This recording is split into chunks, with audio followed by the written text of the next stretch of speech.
October महिन्यातल्या पहिल्या आठवड्यातला शुक्रवार होता. दिवाळीचा सण अवघ्या 10 दिवसांवर आलेला होता. भिवाला जाऊन 15 दिवस झाले होते, तरी शारदाच्या मनातनं तो काही केल्या अंतर्धान पावायला तयार नव्हता. उसाच्या फडात, करंजाच्या झाडाखाली, पडाळी मागे अनेकदा तिने भिवाची शेज सजवलेली होती.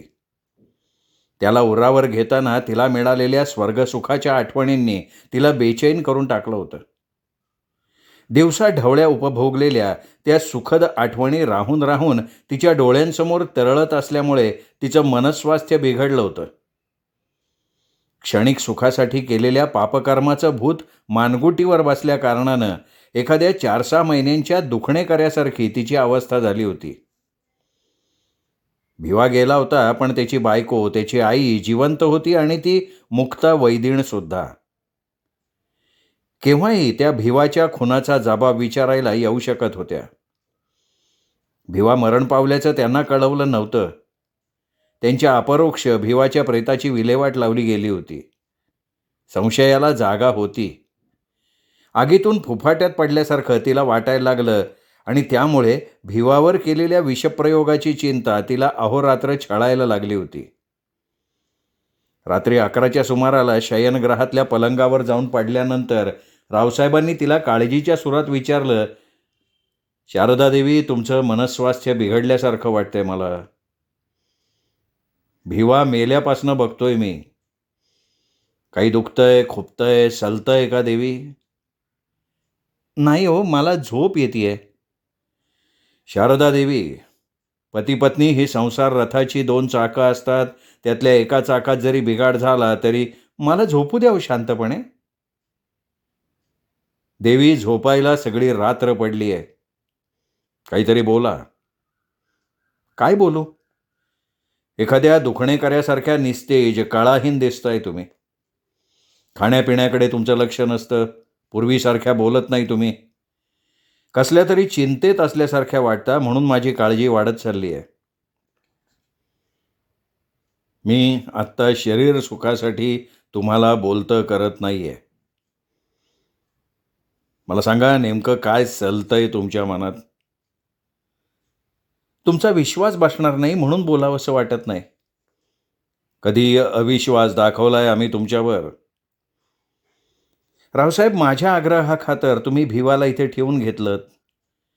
माझ्या माहेरचा माणूस म्हणून तुम्ही त्याची सखोल चौकशी केली नाही आणि अवघ्या 15 दिवसात त्यांनी स्वतःला संपवून टाकलं.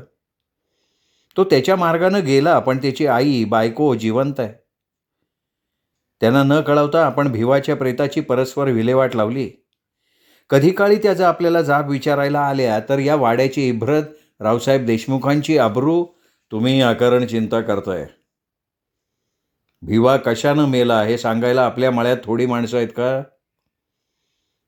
वडाऱ्याच्या बायका अर्ध्या नागव्या असतात रावसाहेब. मी चांगली ओळखते त्यांना. आपल्यावर काहीही चिखलफेक करायला मागे पुढे बघणार नाहीत त्या. आणि त्यामुळे मला अन्नपाणी गोड लागत नाही आहे. तुम्ही एवढ्या कमकुवत मनाच्या असाल असं वाटत नव्हतं मला. गोष्ट किरकोळ आहे, निस्तरायला मी समर्थ आहे. नका चिंता करू. मग मात्र शारदाची कळी खुलली होती.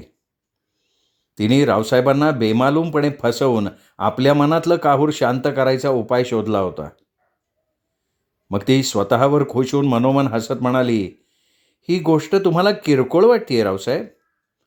तुम्ही विषयच मनावेगळा करून टाका देवी. रिकामं मन सैतानाचं घर असतं. आपले व्याप दिवसेंदिवस वाढत चाललेत. कारभारी नेमलाय, त्याच्या हाताखाली क्लार्क दिलाय, तरी माझी धावपळ काही थांबायला तयार नाही आहे. तुम्ही फावल्या वेळात ऑफिसात जाऊन बसत जा. शेतीच्या कामात थोडंफार लक्ष घाला. म्हणजे मग अवास्तव विचारांना तुमच्या मनात थारा मिळणार नाही. काय समजलं? मध्यरात्रीनंतर रावसाहेबांच्या पापण्या मिटल्या होत्या. शारदाही टेन्शनमुक्त झाली होती, पण तिच्या पापण्या मात्र मिटू शकल्या नाहीत. भल्या पहाटे तिने स्वतःला बजावलं, शारदा, भ्रमात राहू नकोस. तू खुनी आहेस. बालहत्येचं पापसुद्धा तू केलंयस. मुक्ता वैदिणीनं जर फुला वडारणीकडे आणखीन काही बाई गरळ ओकलं तर भिवाबरोबरचे तुझे संबंध उघड झाल्याशिवाय राहणार नाहीत. तू गोत्यात आल्यावर कसे काय रावसाहेब निस्तरतील? तुझ्या हातात बेड्या पडल्यावर रावसाहेब कसं काय तुझ्या बदफैलीपणावर पांघरूण घालतील? तुला स्वतःला यातून मार्ग काढायला लागणार आहे. लवकरात लवकर तुला मुक्ता वैदिणीचं तोंड बंद करून यायला हवं. दिवाळी जवळ आली आहे. दिवाळीच्या निमित्तानं माहेरी जा. रावसाहेब सणासाठी सासूरवाडीला आले तर 2 दिवसापेक्षा जास्त काळ थांबणार नाहीत. तू माहेरी आणखीन 2-3 दिवस राहा. मुक्तीला भेटल्याशिवाय कारगावला परत येऊच नकोस. बाळाच्या कोंबड्यानं पाठीमागे जेव्हा दुसरी बांग दिली तेव्हा शारदाचं ओटीपोट अचानक दुखायला लागलं. मासिक पाळीपूर्वी थोडा वेळ ओटीपोट दुखतं हे तिला माहीत असल्यामुळे सुरुवातीला काही वाटलं नाही, पण 15-20 मिनिटांनंतर पोट दुखणं कमी व्हायच्याऐवजी जास्त दुखायला लागलं. ती घामाघूम झाली, कणायला लागली. रावसाहेब गाढ झोपेत होते.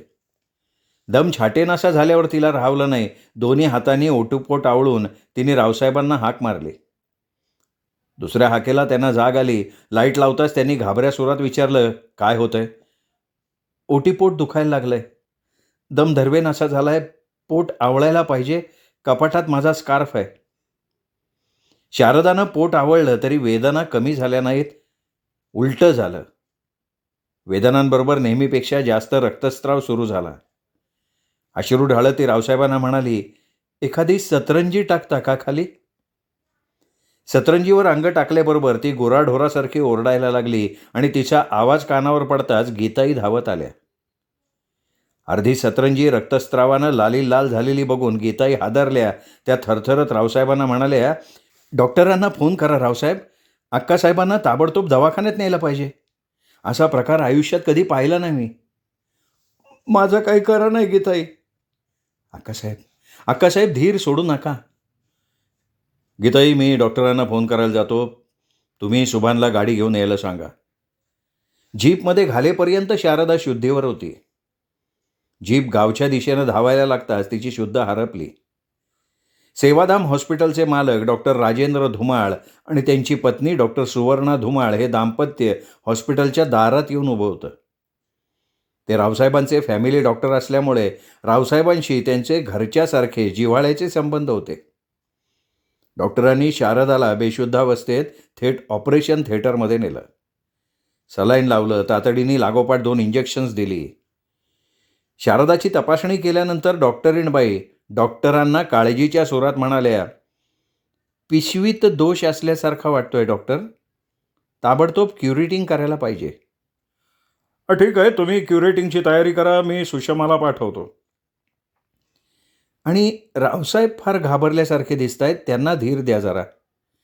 डॉक्टर सुवर्णाताई आपल्या नवऱ्याला म्हणाले. बाहेर रावसाहेब गीताईसह सचिंत मुद्रेनं उभे होते. शारदाची तडफड त्यांच्या काळजाला भिडली होती. त्यांना धीर देण्यासाठी डॉक्टर म्हणाले, रक्तस्राव जास्त झालाय, त्यामुळे अक्कासाहेबांना ग्लानी आली आहे रावसाहेब. गर्भाशयाच्या पिशवीत दोष निर्माण झाल्यासारखा वाटतोय.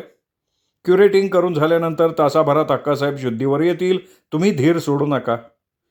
अक्कासाहेबांच्या जीवाला कसलाही अपाय होणार नाही. तुम्ही शांतपणे बाकावर बसा. पिशवी काढून तर नाही न टाकावी लागणार? गीताईंनी डॉक्टरांना विचारलं. शक्यतो नाही लागणार. 21व्या शतकाच्या उंबरठ्यावर आहोत आपण. विज्ञान फार पुढे गेलंय. असं म्हणून डॉक्टर 1 नंबरच्या वॉर्डकडे गेले. क्युरेटिंग करून झाल्यानंतर शारदाला अतिदक्षता रूममध्ये नेण्यात आलं. त्यानंतर 1.5 तासांनी ती शुद्धीवर आली. रक्तस्राव थांबला होता. वेदना बऱ्याच कमी झाल्या होत्या. सलाईन चालू होतं. शारदाने डोळे उघडल्यावर नर्स बाहेर येऊन रावसाहेबांना म्हणाली, अक्कासाहेब शुद्धीवर आल्यात. 5-10 मिनिटासाठी तुम्ही आज जायला हरकत नाही. पेशंटबरोबर बोलायचा प्रयत्न नका करू. मी अक्कासाहेबांजवळ बसून राहिले तर चालेल का? गीताईने नर्सला विचारलं.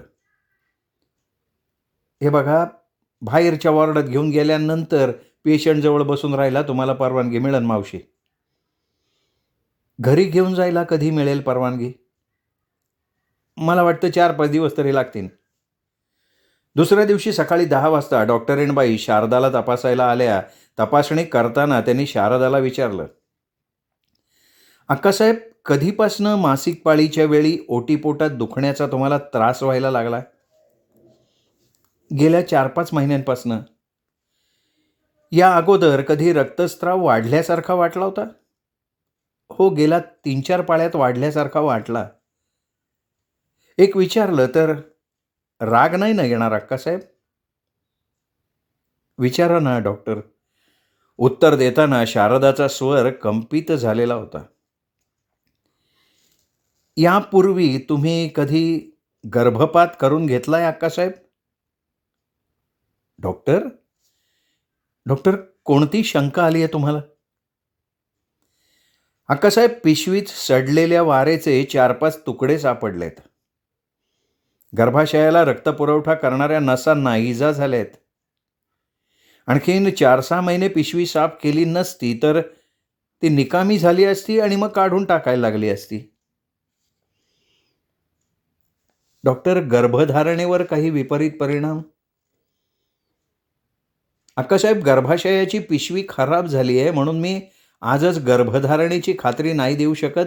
फक्त एक सांगू शकते की तुमच्या नशिबात सटवीनं नेमकं काय लिहून ठेवलंय ते मी सांगू शकत नसले तरी अक्कासाहेब, मी तुमच्या गर्भाशयातला दोष घालवण्याचा प्रयत्न नक्की करीन. शारदाने डोळे मिटून घेतले. अधिक खोलात शिरण्याचा तिने प्रयत्न नाही केला. डॉक्टरीणबाईंचा तर्क अचूक होता. डॉक्टरीणबाई नर्सला सूचना देऊन बाहेर गेल्यानंतर शारदानं आसवांना वाट करून देण्यासाठी डोळे उघडले.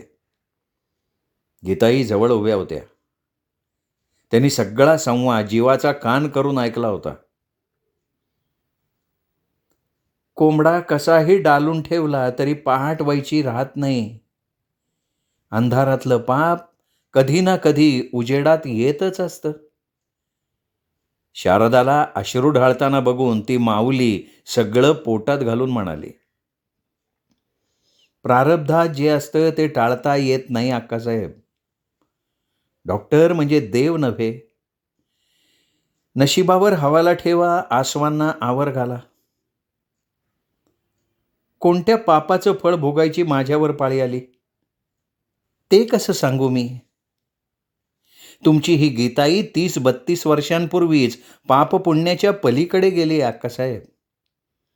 नशीब बलवत्तर होतं माझं म्हणून आबासाहेबांनी या वाड्यात आसरा दिला, नाहीतर ही कमनशिबी स्त्री कधीच मातीला मिळाली असती. मग तोंडावर पांघरून घेऊन शारदा स्वतःचा धिक्कार करत मनोमन म्हणाली, तू पापीण आहेस शारदे. गर्भहत्येचं पाप करून थांबली नाहीस. एका निरागस जीवाचा तू निर्घृणपणे बळी घेतलायस. व्यभिचारासाठी भिवाला तू प्रवृत्त केलंस. त्या पापाचा वाटा त्याच्यापेक्षा तुझा मोठा होता. त्याला मारून कुलवंताची लेक, आबासाहेब देशमुखांची सून म्हणून मानानं मिरवायला मोकळी झालीस, पण देव डोळे मिटून बसलेला नाही म्हणून तर तुझ्यावर या नरकयातना भोगण्याची पाळी आली आहे. भिवा बेईमान नव्हता शारदा. त्यांनी तुझा कुठलाही कसलाही अपराध केला नव्हता. खरी अपराधी तर तू होतीस आणि तो तुझा अन्याय देवाला पाहावला नसणार. आता भोग आपल्या केलेल्या पापकर्मांची फळं. सुगंधाच्या अकाली निधनानंतर उदापूरच्या सासू सासऱ्याप्रमाणे अनेकांनी रावसाहेबांना दुसऱ्या लग्नाचा आग्रह धरल्यामुळे रावसाहेबांना संमती द्यावी लागली होती. त्यांच्या एवढ्या मोठ्या इस्टेटीला वारस पाहिजे होता म्हणून रावसाहेब दुसऱ्यांदा बोहल्यावर चढायला तयार झाले होते. पण तुमच्या गर्भधारणेवर विपरीत परिणाम होऊ शकतो, मी गर्भधारणेची तुम्हाला खात्री देऊ शकत नाही, असं डॉक्टरीणबाईंनी सांगितल्यामुळे शारदावर जणू आसमान कोसळलेलं होतं. आपण रावसाहेब देशमुखांना वारस देऊच शकणार नाही असाच डॉक्टरीणबाईंच्या बोलण्यातनं अर्थ निघत असल्यामुळे शारदा खचली होती. तिला काही सुचेनासं झालं होतं. आपल्या मनावर विपरीत परिणाम होऊ नये म्हणून डॉक्टरीणबाईंनी आपल्याला स्पष्टपणे काही सांगितलं नाही याची खात्री वाटायला लागल्यामुळे शारदाला वेड लागायची पाळी आली. भिवा आपल्याला वांझपणाचा शाप देऊन गेला असणार. नियतीने आपल्याला पापकर्माची शिक्षा दिलेली असणार. भिवाच्या आईचा, त्याच्या बायकोचा तळतळाट आपल्याला लागलेला असणार. अशा प्रकारच्या विचारांनी तिला भंडावून सोडलं होतं म्हणून तिने दिवाळी 3-4 दिवसांवर आल्यावर डॉक्टरीणबाईंना डिस्चार्ज द्यायची विनंती केली होती. पण डॉक्टरीणबाई समजावणीच्या सुरात तिला शांतपणे म्हणाल्या, अक्कासाहेब, तुम्हाला दवाखान्यात ठेवून घ्यायची हौस नाही आहे आम्हाला. ब्लिडिंग फार झाल्यामुळे तुम्हाला अतिशय अशक्तपणा आला आहे. अशा वेळी वारंवार घेरी येण्याची दाट शक्यता असते. सलाईनमधून चालू केलेला इंजेक्शनचा कोर्स अद्याप संपलेला नाही आहे. घरी गेल्यानंतर जर काही कमी जास्त घडलं तर जबाबदार कोणाला धरणार? त्यावर जवळ उभे असलेले डॉक्टर राजेंद्र धुमाळ पण तिला म्हणाले, अक्कासाहेब, तुम्हाला बरं वाटायला लागलं याचा अर्थ तुम्ही पूर्णपणे बऱ्या झालाय असा नाही. आम्ही तुमचे फॅमिली डॉक्टर आहोत. तुमची सर्वतोपरी काळजी घ्यायला रावसाहेबांनी आम्हाला बजावून सांगितलंय. डॉक्टर डॉक्टर माझ्या गर्भधारणेवर विपरीत परिणाम होऊ शकतो. मी गर्भधारणेची खात्री देऊ शकत नाही हे डॉक्टरीणबाईंनी सांगितल्यामुळे माझी मनस्थिती खूप बिघडली आहे. तुमच्या ऐकण्यात गफलत झाली आहे अक्कासाहेब. मी आजच खात्री देऊ शकत नाही असं मी म्हणाले तुम्हाला. पण रोज नवीन नवीन शोध लागत आहेत, रोज तंत्रज्ञान विकसित होत आहे. तुम्ही निराश होऊ नका. नव्या तंत्रज्ञानानुसार औषधोपचार आपण चालू ठेवू. रावसाहेबांच्या कानावर ही खबर गेली आहे? नाही, अद्याप नाही. तुमची संमती असेल तरच. नाही नाही, त्यांच्या कानावर सध्या तरी ही गोष्ट जाऊ नये अशी माझी इच्छा आहे. ठीक आहे, तुम्ही निश्चिंत राहा. मग मात्र शारदाला डिस्चार्जचा जास्त आग्रह करता आला नाही. डॉक्टरांनी तिच्या शंकांचं व्यवस्थित निरसन केल्यामुळे तिची बोलती बंद झाली होती. आधीच मुक्ता वैदिणी पाठोपाठ भिवाच्या बायकोच्या चिंतेने तिला हैराण करून टाकलं होतं. त्यात ही आणखीन एक भर पडली होती. शारदाला समजावून डॉक्टरांची जोडी दुसऱ्या वॉर्डात गेल्यावर गीताई शारदाला म्हणाल्या, अक्कासाहेब, काळजाला भिडणाऱ्या वेदना आहेत तुमच्या. माणसाने नेहमी आशावादी असावं. रावसाहेब देशमुखांच्या धर्मपत्नी आहात तुम्ही. मनात दुबळेपणा ठेवू नका आणि दुबळेपणा जगाला दाखवही नका. संचितात असल्यावर सामान्यातल्या सामान्य माणसाचाही प्रारब्ध देवांचा देव बदलू शकत नाही. तुम्ही मनाचा कमकुवतपणा सोडून द्या. खंबीर व्हा. शुद्ध मनानं भगवंताला शरण जा. कळत नकळत केलेल्या पातकांविषयी क्षमा याचना करा. तो फार दयाळू आहे अक्कासाहेब. त्याला तुमची दया आल्याशिवाय राहणार नाही. गीताही आता एवढा एकमेव पर्याय हातात राहिलाय माझ्या. भगवंतापुढे क्षमायाचना करण्याचा अधिकार मी गमावला असला तरी गीताई, मी त्या दयाघनाला शरण जाईन, नाक घासीन त्याच्या पुढे. आसवांना वाट करून देत शारदा म्हणाली. दिवाळीच्या आदल्या दिवशी सकाळी 10:30 वाजता शारदाला डिस्चार्ज देण्यात आला होता. सारी कामं बाजूला सारून स्वतः रावसाहेब तिला न्यायला जीप घेऊन सेवाधाम हॉस्पिटलमध्ये आले होते. वाड्यात पोहोचल्याबरोबर शारदानं प्रथम गरम पाण्यानं अभ्यंग स्नान केलं. क्षणभर हलका झाल्यासारखा तिला वाटला. साडी परिधान करून बैठकीच्या खोलीत येऊन बसताच तिने रावसाहेबांकडे सुनंदाची चौकशी केली. रावसाहेब म्हणाले, ती वाड्यात दिसत नाहीये, पाठीमागे दीदीकडे गेली असावी. सदा दारात उभा होता. त्याला शारदानं सांगितलं, सदा सुनूला घेऊन ये, आई आली आहे म्हणावं. आई आल्याचं समजताच सुनंदा आई आई करत धावत वाड्यात आली. ती शारदाला बिलगताच रावसाहेबांनी तिला हसत विचारलं, अगं, आईशी बोलणार नव्हतीस ना तू सुनू? मी गीताई बरोबर नाही बोलणार असं म्हणाले. असं नाही म्हणायचं सुनू. अगं, मी आजारी होते ना म्हणून गीताई माझ्याबरोबर होत्या. त्यांच्यावर रागवायचं नाही हं. बोलो, नाही लागवणार. सकाळ संध्याकाळ तुम्हा दोघींची आठवण काढत होती ती. काल सकाळी तर मला आईकडे जायचं आहे म्हणून तासभर रडत होती. सुनंदाला कुरवाळत शारदानं त्यांना विचारलं, पारगावला फोन केला होता रावसाहेब? फोन मी नाही केला. परवा रात्री मामींचा फोन आला होता. काय सांगितलं आईला? मला त्यांना खोटं नाही सांगता आलं. 2 दिवसाने डिस्चार्ज मिळेल असं मी सांगितलं. आपल्याला दिवाळीच्या सणासाठी? त्यासाठीच मामींचा फोन आला होता. कधी जायचं ठरवलंय? आम्ही सुनूसह भाऊबीजेच्या दिवशी पुढे जातो. किंवा तुम्ही पुढे जा, हेच ठीक राहील. सुनूसह भाऊबीजेच्या दिवशी तुम्ही पुढे जा. आठवडाभर निवांतपणे विश्रांती घ्या. तुम्हाला न्यायच्या निमित्तानं मी एक रात्र पारगावी येईन मुक्कामाला. पण सुनू मला निवांत विश्रांती घेऊ देईल का? मी नाही त्यालाच देणार नाही. हां, पण जास्त लाड करायचा नाही, हट्ट धरायचा नाही. नाही धरणार. माझं बाळ फार शहाणं झालं बरं रावसाहेब. शारदा सुनंदाच्या गालाचा मुका घेऊन कौतुकानं म्हणाली. सोमवारी भाऊबीजेच्या दिवशी दुपारी शारदा सुनंदासह पारगावी गेली. निघतेवेळी तिने माहेरघरी फोन केला. आई, बहीण मोठ्या आतुरतेनं तिची वाट बघत होत्या. त्यांनी अतिशय आनंदानं या मायलेकींचं स्वागत केलं. ओळख नसताना फार दिवसांचा गाढ परिचय असल्याप्रमाणे आजीला आणि मावशीला आनंदानं मिठ्या मारून सगळ्यांना सुनूनं गोड धक्का दिला. दिवस मावळताना आरती सुनंदाला घेऊन गेल्यानंतर सावित्रीबाई लेकीला म्हणाल्या, अक्का, तुझ्या पोरीच्या नादापायी आम्हाला तुझ्या आजारपणाची विचारपूस करायची आठवण बी नाही झाली. कशी आहेस? हां, बरी आहे मी.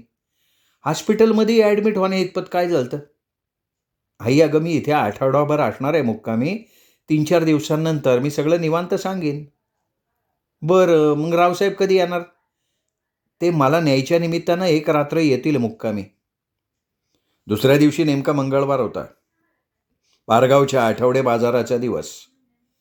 मुक्ता वैदिण बाजारात नित्यनेमानं देशी वनौषधी विकायला येत असते. बाजार तळावर कुठे बसते, वनौषधी विकण्याच्या नावाखाली कुठले धंदे करते, या सगळ्या गोष्टींची शारदाला कल्पना होती.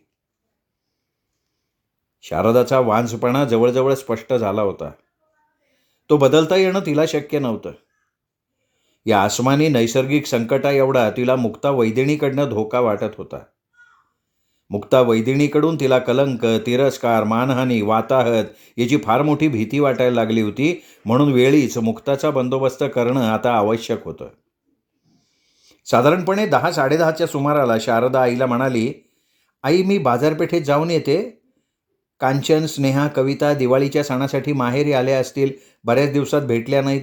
येते भेटून पाय मोकळे करून. जा तू, पण तासाभरात परत ये. सखूबाईला मैद्याच्या गोड खजुऱ्या तळाय सांगितल्या. आणि बाजारपेठेतनं काय आणू? काय आता तू खाणार असशील तर गुलाबजाम आण थोडे. शारदा लगेच घरातनं बाहेर पडली.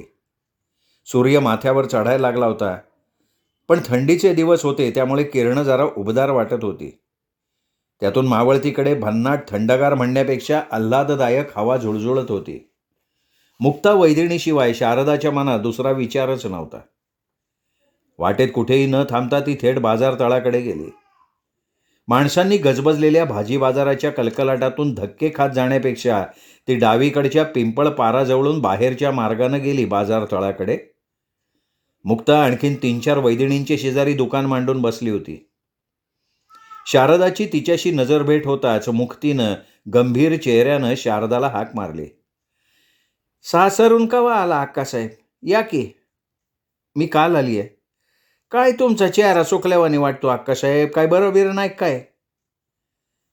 मावशी, तुम्ही माझ्या जीवाला घोर लावून ठेवायचं काम चालवलंय, म्हणून तुमची भेट घेण्यासाठी मुद्दाम आले. घोर? आणि मी लावला? काय बोलता अक्कासाहेब? बोलतं नाही मावशी. भिवाच्या आईला, बायकोला भडकवण्याचं घाणेरडं काम कोणी चालवलंय सांगताल? शेजारी जातीच्या बायका असल्यामुळे मुक्ती उभं राहून थंड सुरात म्हणाली, आपण जरा पाराकडे जाऊन बोलू का? चला की. मावशी, तुमच्याबरोबर बोलत बसायला वेळ नाही आहे माझ्याकडे. अक्कासाहेब, भिवा मियाला हे समजलंय मला. तुमच्या हिताचं तुमच्याशी बोलूसं वाटते. मावशी, मला माझं हित अहित चांगलं समजतंय. मी आज मुद्दाम वेळात वेळ काढून तुमच्या हिताचं तुम्हाला सांगायला आली आहे. ठीक आहे, चला. तुमच्या जातवाल्या बायकांसमोर उगाचच तमाशा नको, नाही का? शारदा पाठोपाठ मुक्ता वैदिण पिंपळ पाराकडे गेली. पाराजवळ जाताच मुक्तीला तोंड उघडण्याची संधी न देता शारदा किंचित आवाज वाढवून म्हणाली, मावशी, काळजाला दारू लागल्यामुळे भिवा मेला. सगळे साक्षी पुरावे पोलीस स्टेशनमध्ये आहेत. आम्हीच भिवाला मारून टाकलेलं असावं असं तुम्ही भिवाच्या आईला सांगून माझ्याकडून पैसे उकळण्याचा उद्योग चालवलाय. तुमच्याच सांगण्यावरनं भिवा माझ्याकडे आला होता. फुलीला भडकवण्याचं काम तुमचंच आहे.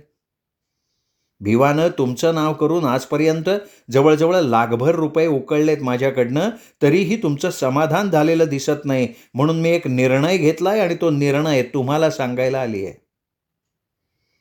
कोणचा निर्णय घेतलाय? पोलीस स्टेशनला कळवते मी. काय कळवणार तुम्ही? हेच कळवते ना की तुम्ही वैधवाडीत राजरोसपणे बेकायदेशीर कोणकोणते धंदे करता. तुमच्याकडून गर्भपात करून घेतल्यामुळे आत्तापर्यंत किती जणींनी जीव गमावला, किती जणींचं आयुष्य बर्बाद झालं. तुम्ही बायांना भीती दाखवून वारंवार पैसे कसे उकळता, हे सगळं मी पोलीस स्टेशनला पुराव्यासकट कळवणार आहे. मला बर्बाद करायला निघालाय ना? आता हातकड्या पडल्या ना, बघा माझा इंगा मग. जाते मी हो. शारदानं रागाचा आव आणून पाठ वळवताच मुक्ता वैदिणीची अक्कल ठिकाणावर आली. ती शारदाला आडवी झाली आणि घाबरून थरथरत हात जोडून म्हणाली, नका हो, मला माणसातनं उठवू नका अक्कासाहेब. तुम्ही आजपर्यंत अनेकींना माणसातनं उठवलंय, त्याचं काय? फार माजल्यासारखा वागायला लागलाय तुम्ही. तुम्ही तुमच्याच कर्माने आता माणसातनं उठणार. भिवाला आम्ही मारून टाकला का? माझ्याकडून झालेल्या चुकीचा किती गैरफायदा घेतलात ते सांगाल का? आणि त्यासाठी आता तुमची सुटका नाही. चला बाजूला व्हा. नाही नाही, असं नका करू अक्कासाहेब, पाया पडते तुमच्या. मुक्ताबाई, मला पाझर फुटणार नाही, कारण माझ्या नरड्यापर्यंत आलंय सगळं. त्यामुळे मी क्षमा करणार नाही. माझ्यावर बळेच खुनाचा आरोप शेकवण्याचा प्रयत्न चालवलाय ना तुम्ही. आता तुम्हाला मी सुखानं जगू देणार नाही, हे लक्षात ठेवा आणि निघा आता इथनं. श्रोते हो, तुम्ही ऐकताय दीपक रेगे कथाकथन चॅनलवर पोपटराव भसे लिखित रावसाहेब ही कादंबरी. या कादंबरीचा आजचा भाग इथेच संपला. पुढचा भाग ऐकण्यासाठी उद्या भेटूयात दीपक रेगे कथाकथन चॅनलवर. तोपर्यंत नमस्कार श्रोते हो.